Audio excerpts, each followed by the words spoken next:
El amor es una catástrofe natural es el nuevo libro de Betina González, con quien estamos hoy aquí en el auditorio para hablar. Gracias, Betina, por estar en el auditorio de Grandes Libros. Y después de varios textos y de varias novelas, volvés al cuento, a un trabajo que es de muchos cuentos, además de cuentos breves. Contanos un poco del amor es una catástrofe natural. Bueno, fue un proceso de varios años, como 6 años de trabajo. Lo voy a poner acá, sí, se va, ¿viste? Porque si Así, no, se ve la tapa. por lo menos se ve la tapa, que además es una tapa hermosa. Es muy linda, sí. Bueno, después de la última novela, que me había llevado también muchos años y que había sido una novela para mí difícil, porque implicaba un salto más hacia imaginar toda una ciudad ficcional, ya no recurrir por ahí a cuestiones autobiográficas, ¿no? Y había sido muchísimo trabajo con todo lo que implica neurosis. Después de esa novela necesité volver a lo breve, al cuento, ¿no? Volver a una forma más contundente, que es otro tipo de disfrute. Decís la palabra contundente y pienso que la mayoría de los cuentos tienen esa contundencia. Hemingway es una figura que aparece en muchos de los cuentos y tiene esa fuerza, ¿no? El cuento que gana por nocaut. Sí, bueno, me alegro. No sé si es que no sé si aparece Hemingway, pero sí. Aparece mencionado en cuentos, mira, lecturas y sí, cosas de... debe haber referencias que ni yo recuerdo. Pero sí pienso que un cuento, no sé si tiene que ganar por nocaut, pero sí tiene que tener esto de la condensación, ¿no? Es decir, no tanto como la cuestión perfecta, porque eso a veces se malentiende la idea de perfección, pero sí que sus propias apuestas las cierre, ¿no? Porque hay cuentos que te pueden enganchar por el lado de la historia, de contar algo extraordinario, y hay otros que por ahí te captan por el lado del ritmo, no tanto de la historia. Pero entonces si la apuesta es el ritmo, ya en la primera línea, en los primeros párrafos está y se cierra en el final, ¿no? ¿Cómo matar a un chico o cómo matar a un niño? Sí. Es un cuento de la cantidad de cuentos que hay, son cuentos breves, que deben ser unos 20 cuentos más o menos. Son 13 cuentos, algunos son un poco más largos. Mira, me daba la idea de que eran muchos más, porque hay cuentos que son muy breves y cuentos otros que son sí. Y bueno, de estos cuentos, Cómo matar a un niño tiene oraciones breves, cortas, casi de un estilo distinto a los otros, casi de sujeto y predicado, donde la historia es una historia que va al hueso, ¿no? Y ese, tenés razón, es el cuento más Hemingway, porque tiene además un trabajo con la masculinidad, pero sí es verdad que es un cuento que apuesta también al ritmo, ¿no? Se cuenta una historia muy pequeña, contundente, pero es muy importante ese ritmo que vos decís medio seco, de oraciones breves, de saltos temporales muy acotados, y bueno, el cierre final, ¿no? Hay una serie de cuestiones que se van apareciendo, yo no diría que en todos los cuentos, pero en la gran mayoría hay como una serie de cuestiones y de referencias que van apareciendo. Por ejemplo, el tema con el temporal, pero no me refiero al tiempo, sino a la tormenta, a la catástrofe, al huracán. En la mayoría de los cuentos estás, en lugar de llevar a los personajes hacia el abismo, estás parada en el abismo. Sí, ¿no? Es como es una línea, ¿no? Es una línea difícil de mantener parada en el abismo y contar desde ahí. Bueno, obviamente que cuando uno va escribiendo distintos relatos no tiene todo tan controlado, pero yo creo que hay como un sedimento, ¿no? De sentidos que esos cuentos empiezan a compartir. Y esta idea de la catástrofe o el temporal o la tormenta se fue filtrando de distintas maneras. En algunos está más en primer plano y en otros, digamos, más en el trasfondo. Pero, por ejemplo, pensaba en esto que decís del abismo. Hay un par de cuentos que son de caída directamente, ¿no? Es decir, donde el personaje, lo que se narra es una caída. Y hay que saber caer, hay que saber caerse. Está bueno contar las caídas y no solo los triunfos, ¿no? Bueno, donde no hay una tormenta, pero sí hay una gran catástrofe, es en el cuento del 2001. Claro. Que también tiene algo raro con respecto a varios de los cuentos. Hay una deslocalización muy fundamental en los cuentos. Sí. La protagonista del cuento vive en un país que es evidente que es Argentina y que está en el diciembre de 2001, pero no es su país. Sí. Habla en un argentino que la mayoría de los relatos rompen con esa oralidad y que trabajan con algo, de nuevo, con un lenguaje deslocalizado. Sí. Y en el caso de ella, está parada en el pleno abismo del 2001. Sí, ella es argentina. Lo que pasa es que, bueno, esa es una decisión clara, lo de deslocalizar. Me parece que algo que los lectores, o nosotros los argentinos, tenemos tan naturalizado como esa crisis, los que la vivimos, cuando un relato te la presenta casi como un escenario de ciencia ficción o distópico, la mirás con otros ojos. Entonces ahí el procedimiento fue exagerar algunas cosas y también borrar otras, borrar algunas referencias. Que es un procedimiento que es verdad que está en los otros cuentos de otras maneras, porque aunque el escenario a veces es Argentina y a veces no lo es. Y de ahí viene el epígrafe de Alejandra Pizarnik, ¿no? Que tiene el libro, esta cuestión de, está tomado un poema, pero es una frase que ella repite mucho en los diarios, hablando un poco de la infancia y del cuento infantil. Entonces, si querés leerlo, porque si lo cito lo voy a citar mal. El epígrafe dice: ese jardín es el centro del mundo, es el lugar de la cita, es el espacio vuelto tiempo y el tiempo vuelto lugar. Esto del espacio vuelto tiempo en ese cuento, para mí, es importantísimo, porque me importaba esta idea de dar la sensación de que la crisis no se acabó nunca, de que la caída no se acaba nunca, de que eso dura para siempre. Eso pasa en ese cuento. En otros cuentos el procedimiento por ahí es esto más la cuestión de deslocalizar el lugar. Pero la razón por la que elegí ese cuento, ese epígrafe, es porque ella ahí se está refiriendo al cuento infantil. ¿Qué pasa con el cuento maravilloso que no tiene ni espacio ni tiempo y ocurre en un entorno, ¿no? Donde cualquier cosa puede pasar? Incluso lo siniestro, pues sabemos que la poética de Alejandra Pizarnik es bastante sombría. Entonces, para mí este libro fue una vuelta a lo más puro del relato, a esta idea de la narración más pura en estos espacios dislocados, donde lo que importa es el choque de fuerzas entre personajes o lo que está pasando, ¿no? Bueno, hablemos del lenguaje. Sí. ¿Cómo es el trabajo de usar una lengua que en un entorno ya deslocalizado tiene una lengua que no es pura y exclusivamente argentina? Sí. Salvo en el cuento de La Pampa. Hay un par de cuentos en el campo, sí. Bueno, alguien que lo leyó la semana pasada, me mandó un mensaje, me decía que es una lengua familiar, pero que no es local, ¿no? Y me gusta eso, porque yo me siento muy cómoda en esa lengua. No es un proceso tan consciente. Sí sé que me empezó a pasar en los años en los que no viví en Argentina, donde empecé a ver mi propio lenguaje, el dialecto, si querés, rioplatense, con otros ojos, porque estaba hablando en otras versiones del español y también en inglés, ¿no? Entonces, cuando empezás a pensar también en otros idiomas, tu propia lengua aparece con otra luminosidad. Y lo que vos usás cotidianamente ya empieza a no ser natural. Y entonces empezás a pensar, ¿por qué esta palabra y no otra? ¿No? Y entonces, es un proceso largo que atravesé durante los 10 años que viví en Estados Unidos, de empezar a darme cuenta de cualquier escritor crea su propio lenguaje. Por más que nos parezca que lo abrís y es el rioplatense más puro, ahí hay un artificio.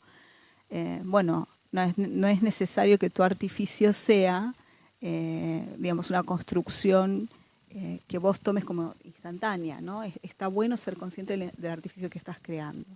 Y si el relato, si el relato no necesita esa verosimilitud, esa lengua, ¿por qué imponérsela? ¿No? Es como varias preguntas que me fui haciendo durante estos años, que empezaron en América Alucinada y se ven también en algunos relatos. Incluso los de La Pampa, yo diría que, por supuesto que hablan el voceo y los personajes hablan como argentinos, hay igual una lengua que suena familiar, pero a la vez es lejana. Y eso es parte del proceso de distorsión que hace la ficción, colabora. ¿Y cómo, dentro de ese artificio, cómo entran las menciones o los vínculos con otros libros? La pregunta viene sobre todo porque hay un cuento que es una chica sin atributos, o una joven sin atributos, que uno directamente lo vincula con Musil, sí. Y de repente tenés un libro como El hombre sin atributos, que son 2 tomos así, sí. Pero este cuento es un cuentito. Sí, era un chiste, ¿no? Una referencia irónica, ¿no? Porque es un libro largo, claro, pesado, muy filosófico, el de Musil. Y bueno, tiene un costado filosófico porque hay como una pregunta por el ser, ¿no? Y entonces venía por ese juego, pero bueno, me parecía como una referencia graciosa también en términos de pensar el atributo, ¿no? Que es ser alguien, cómo se adjetiva el ser, y esta obligación de estar definiéndose todo el tiempo, ¿no? Ser un adjetivo, ¿no? O ser algo. Bueno, sigo con esta pregunta porque aparecen muchas referencias. Te decía, en el cuento de cómo matar a un niño está Hemingway. Creo que él tiene su libro de Hemingway en la biblioteca. Sí, totalmente, mirá. En el cuento del 2001, que ahora no recuerdo el título, es el que está dedicado a Valeria Tentoni. Cae una estrella. Cae una estrella. Aparece Fanon, por ejemplo. Sí, ¿no? aparecen varias referencias. O ¿no? Sí, Deleuze. Deleuze. Entonces, ¿cómo se lee ese background? Digo, vos no podés dejar de ser quien sos cuando escribís. Sí. En todo caso, me parece que el escritor es más él es él mismo cuando está escribiendo. Pero ¿cómo se leen esas referencias? ¿Cómo funcionan en los cuentos? Bueno, yo querría pensar que cuando escribo trato de ser otra. Yo entiendo lo que querés decir, pero trato de, sobre todo en algunos cuentos donde ese por ahí es el más autobiográfico, justo el que acabas de mencionar, de la crisis de 2001. Pero en otros cuentos que están basados, por ejemplo, hay un par de cuentos basados en noticias, sí hice un intento de salir, ¿no?, hacia el otro. ¿Cómo se leen esas referencias? Yo creo que las referencias están ahí porque son necesarias. Si no, no estarían. En este cuento en particular, bueno, Hemingway es un guiño al trabajo con la masculinidad en ese relato, que es ser un hombre, ¿no?, que tiene que ver con la profesión del personaje, que es un paramédico, y que tiene toda una familia, ¿no?, de hombres que son medio cowboys, ¿no?, y que es ser un varón. Entonces de ahí venía un poco la referencia a Hemingway, es un guiño al lector. Pero en Cae una estrella, todas esas referencias como Deleuze o Fanon o Vallejo, que aparece también, tienen que ver con esto de contar la caída, pero también desde un lugar social. Entonces, como no narra desde un lugar social, narra desde una chica de 24 años, estas referencias como son, pienso yo, unas especies de balizas para el lector de, ojo que esto que se está contando, que parece tan trivial, que es alguien que deja su trabajo por convicción personal, ¿no?, en un momento en que se derrumba el país, tiene un correlato con un montón de gente que pensó sobre esto, ¿no? Todos los cuentos, bueno, el libro tiene un título maravilloso. Creo que el título, el cuento se llama así, El amor es una catástrofe natural. Me parece que todos los cuentos tienen un gran título. El cuento que más me gustó es el que tiene el título más chiquito. Es el de Lobos y Diamantes o sí. La Loba. Hay muchos con ese favorito, un par de lectores con ese favorito. Y creo que además... Pero es un lindo título también. Sí, pero es, respecto de los otros, Claro. Es el título más chiquito de todos, ¿no? Pero creo que es el que homenajea más a la labor del autor. Ajá, ¿no? Mira vos, de alguna forma... Por la cuestión de inventar una historia. Sí. Bueno, ese es un cuento que estuvo basado en una noticia. Ahí está, si bien uno nunca deja de ser uno, pero ahí está el intento de ser otra, ¿no? O sea, no voy a contar toda la noticia, pero sí tiene que ver con una señora que contaba que se había salvado del holocausto al ser criada por una loba en un bosque, ¿no? Y cuando yo encontré esa noticia pensé, bueno, ¿a quién le pasa esto? ¿Cómo es esta persona? ¿No? Y empecé a juntar algunas cositas y después ya me despegué de la noticia. Dije, bueno, acá hay que empezar a imaginar qué le tiene que haber pasado a esta persona para que de grande esté contando estas cosas y escriba un libro sobre eso. Bueno, y de ahí empezás en la labor de invención. A mí también me gusta ese cuento bastante. Es un lindo cuento, pero además esto que me estás contestando ahora me da que pensar que el escritor toma la realidad desde la ficción, no la puede tomar desde otro lugar. Sí, es probable. Por algo me sentía atraída a esa historia, ¿no? Es decir, también las elecciones de qué contar, no solo cómo contarlo, hacen a la labor de la escritora, ¿no? Y es verdad que es un cuento que homenajea a la ficción. La idea de van a escuchar tu historia si sabes contarla, ¿no? En todo el libro aparece, al principio hablábamos de recurrencias, la idea de la catástrofe, que en este caso con el título de catástrofe natural, pero aparecen tormentas, sí. Aparecen crisis. ¿Por qué es tan narrativa la catástrofe? Bueno, Fitzgerald decía que siempre funciona narrar una caída, ¿no? Es decir, pero él decía que siempre era más interesante narrar una lenta caída, un desmoronamiento, ¿no? Que me parece que en un par de cuentos se ve de ese modo. Es una catástrofe, pero está ocurriendo todo el tiempo, ¿no? Hay una caída muy linda también en el libro, que es la de la nena que aprende a nadar, ¿no? Ahí tenés, también. Ese también es un cuento donde a su modo hay una caída. Entonces, hay algo terriblemente fuerte en el antes y el después, ¿no? Es decir, todos los eventos, podría ser un evento feliz, ¿no?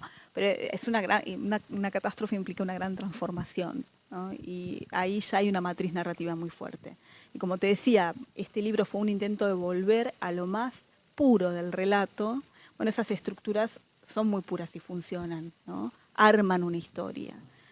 La sola palabra catástrofe ya te dice que hay un antes y un después y vos querés saber qué pasó en el medio.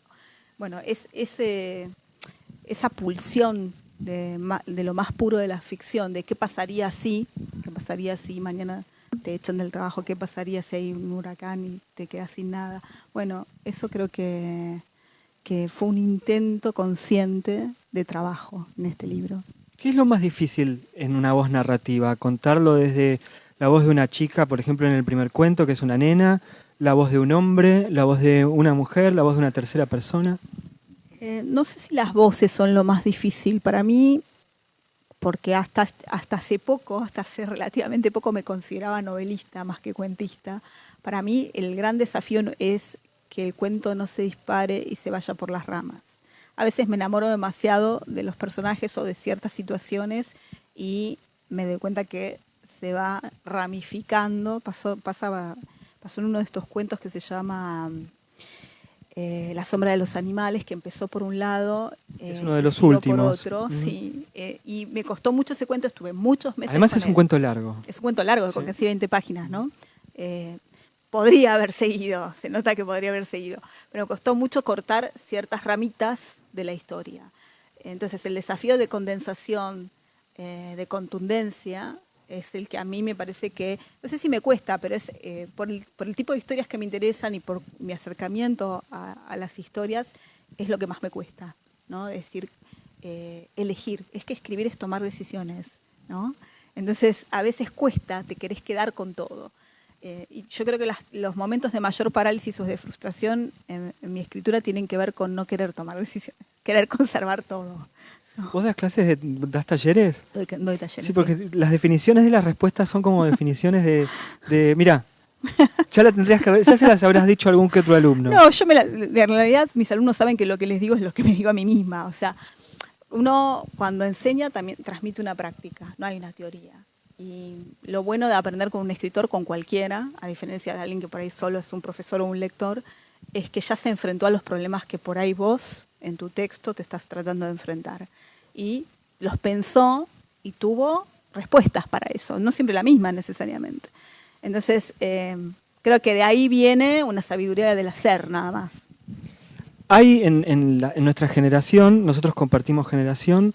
Últimamente me ha tocado entrevistar a chicos siempre más chicos, viste que no sé por qué, no sé qué pasa con esto, que uno crece y aparecen los jóvenes, viste. Ya no sos más un escritor, un periodista joven. No, eso ya, no, y además tengo mis hijos que me lo recuerdan todo el tiempo. Claro. Pero en nuestra generación hubo una influencia muy grande que es la de la literatura de Estados Unidos del Sur. Sí.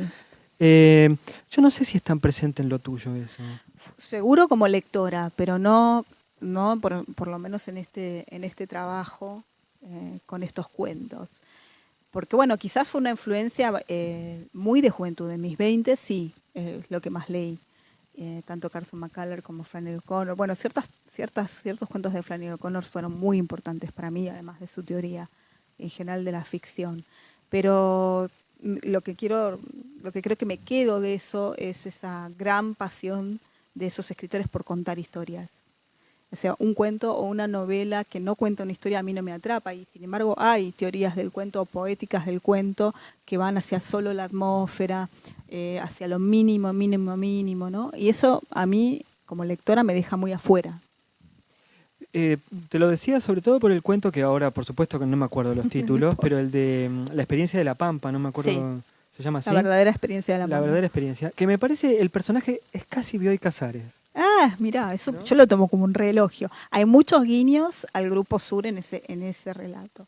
Hay un guiño al Impostor de Silvina, donde en ese cuento van a una estancia donde hay cisnes, acá hay unos patos que nunca prosperaron. El nombre de la estancia tiene que ver con un cuento de Borges, pero no había pensado tanto en Bioy. Sin embargo, sí, en toda una atmósfera muy Bioy, ¿no? Así que seguramente está. Una no controla todas las referencias. Por supuesto que ellos también son escritores que para mí fueron importantísimos. Bueno, también está Pizarnik en el prólogo, en el epígrafe, y de nuevo aparece Silvina pegadita, sí, ¿no? Sí. Uno lee siempre sabiendo que desde el epígrafe ya empezaste a leer. Hay ¿no? algo, ¿no? Hay un llamado al lector de leer en consonancia, ¿no? Desde Arte Menor en adelante, ¿cómo Arte Menor sale Premio Clarín? Nada, viste que el Premio Clarín a veces es un premio que te da una visibilidad muy fuerte y luego la luz se va como apagando y cada escritor que ganó el premio tiene que hacerse su historia. Pero de ahí estás vos, está Patricia Suárez, Pedro Mairal, Claudia Piñeiro, que tal vez fue de todos los premios por el contexto y por su potencia, la tipa que a lo largo del tiempo marcó. Pero desde Arte Menor vos hiciste un camino también, un camino distinto. No estabas preocupada por el bestseller, No. fuiste por otro lado. De hecho, Arte Menor fue bestseller, vendió como 30.000 No, ejemplares. no, es que el premio Clarín Para es mí un fue libro que vende... rarísimo, sí, me ¿no? imagino que fue por el empujón del premio. Todo lo contrario, esa visibilidad que vos decís, está bien, era mi primer libro. A mí, yo no la viví tan felizmente, me descolocó un poco, porque estaba preparada para escribir, pero no para sentarme a charlar de mis libros, o ir a la tele, es decir, es un tipo de visibilidad que si bien uno, por supuesto, agradece que el libro se lea y tenga lectores, también a veces puede ser desproporcionada, también puede, no sé, de resultar demasiado para un primer libro, y tampoco era lo que quería, yo quería seguir encerrada escribiendo, ¿no? Y es de hecho lo que hice, por eso no volví de Estados Unidos. Me quedé bastantes años ahí, tardé, digamos, más tiempo en sacar Las Poseídas, que para mí fue un antes y un después. Bueno, eso, es que está bueno tener éxito y está bueno ganar premios, pero también hay que recordar que la tarea del escritor es otra. Tusquets viene sacando, recién antes de empezar la charla, hablábamos de la colección que está haciendo Paola Lucantis en Tusquets, que viene sacando autores argentinos casi a 2 por mes y siempre descubriendo. Pero vos venís hace muchos años en Tusquets. Sí, por suerte. Está bueno. ¿Cómo es el trabajo en una editorial como esta, que es una editorial grande, finalmente forma parte del sello Planeta, Sí. en donde, bueno, primero que te dan una casa, pero me imagino que también te deben decir, che, Betina, ¿cuándo está el nuevo libro? Más o menos, ¿eh? Hay una fantasía de eso del editor. En Estados Unidos está la figura más de la gente que te está esperando, que está esperando tu libro. A mí eso tanto no me pasó, obviamente sí con Paola este último tiempo, pero claro, yo empecé con Planeta cuando todavía, con Tusquets cuando todavía no era Planeta. Entonces viví un poco la transición. No sé, no tengo la experiencia de una editorial más pequeña, porque antes publiqué en Alfaguara, que era también grande. Entonces, mis experiencias son con editoriales grandes y tengo distintas como para contar. Lo que sí creo que define mucho es el editor con quien trabajas. Y yo con Paola estoy feliz. Me parece que está haciendo un catálogo impresionante también a escritores más jóvenes y con estéticas diversas, pero siempre con una calidad muy alta, ¿no? Entonces, nada, creo que marca mucho más que la editorial grande la relación que vos estableces con el editor. Eso es fundamental. ¿Y cómo es esa relación con el editor? Digo, en el caso tuyo, traes un libro de cuentos y no te dicen... Bueno, me daba miedo, ¿no? Porque está esta idea de que el cuento no vende, ¿no? De que... Es una pregunta que en general cae mal y cuando yo pregunto, che, el próximo libro es una novela, te dicen, bueno, pero el cuento no es un Sí, arte menor. No. Y es cierto que no es un arte menor y a veces es mucho más difícil escribir un buen cuento que una novela pasable. Por supuesto que es igual de dificultoso. Pero para las editoriales está ese seguramente prejuicio, está, claro. pero tengo la suerte de que tengo una editora que no comparte ese prejuicio porque viene sacando libros de cuentos. Vos viste, sacó el de Mariana Travasio, varios libros de cuentos, ¿no? Vitar lo sacó este mes también. Francisco Vitar, que por cierto lo leí, muy bueno. Y entonces, si bien yo sabía que Paola no tenía ese prejuicio, igual me daba un poco de cosa, ¿no? Entregar un libro de cuentos, lo cual fue paranoia mía, nada más, porque para ella nunca fue un tema, ¿no? Y según entiendo, hay libros de cuentos que han sido bestsellers acá, ¿no? Sí, Las claro. Mariana Enríquez, bueno, Sí. Samantha Shevlin. Yo creo que hay lectores de cuentos, sobre todo en Argentina. Parece que La tradición argentina es una tradición cuentística. muy fuerte, sí. Y me encuentro mucho en charlas o en cursos que doy con gente que prefiere leer cuentos, ¿no? Con respecto al libro en sí, con este lenguaje que está deslocalizado, ¿pensás en el lector latinoamericano? ¿Pensás en el lector español? No, no pienso en lectores así tan concretamente. Eso que pasó con mi lengua pasó por mi experiencia personal. Lo que te contaba de estos años de vivir en otra lengua, que además yo enseño en inglés acá. Entonces no es que se acabó. Sigo teniendo todo el tiempo una lengua que me está marcando la mía. Y una de las cosas que pasa con el proceso de autotraducción es que te das cuenta de todo lo que te sobra. Cuando escribís una frase, ¿no? Casi instantáneo tu cerebro va a darse cuenta qué cosas están sobrando. Porque tenés el otro lenguaje fantasma, ¿no? Vamos a dejarte ir, le dice un jefe a una empleada cuando la echa.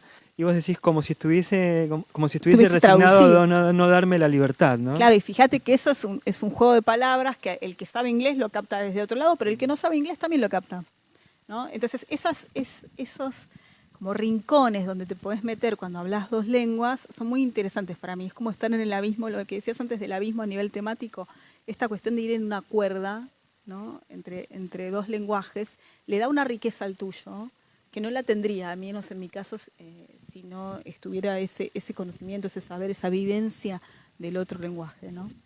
Bettina, te hago la última pregunta. Hablamos mucho de catástrofes y hablamos mucho de catástrofes naturales, casi no hablamos nada de amor. Sí. Y el libro no tiene mucho amor. No tiene mucho amor, tiene amores terribles. Eso es lo que pasa, ¿no? Porque yo no sé, no diría que en Aprender a Nadar el padre odia a su hija, al contrario, y de hecho esta es otra hermana ahí, está el amor filial, pero bueno, visto con unos ojos catastróficos. Tenés a los padres del primer cuento. La relación padres-hijos está en muchos de los relatos, pero está también... en muchos de tus libros. Sí, fuerte. Sí. Pero también está acá la de los hermanos. Hay bastante también de rescate, si querés, de la relación de amor entre hermanos, ¿no? Bettina, te agradezco mucho por haber venido al Auditorio de Grandes Libros. El libro se llama El amor es una catástrofe natural. Gracias, y gracias a Cristian, que siempre está del otro lado de la cámara. Gracias a vos.